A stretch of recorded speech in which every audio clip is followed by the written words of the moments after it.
ang bayani ko sa personal na buhay ko ay ang aking mga magulang dahil pinalaki nila ako, sinuportahan nila ako, at minahal nila ako ng walang kondisyon, ng walang hinihinging kapalit.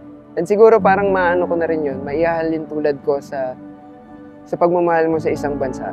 I would say they are my dive mentors because they all explain to me and all show me why it is important to protect our coral reefs. Kumbaga sa akin is ang bayani is yung pamilyang tatay ko dati. Tatay ko. Kasi siya yung nagtaguyod sa amin kahit sa hirap o ginawa. Iniisip niya yung kapakanan namin. Kumbaga sa isang pamilya o isang barangay is nandun siya nakaalalay, gumagawa ng mabuti. Iniisip niya yung kapakanan ng tao bago siya.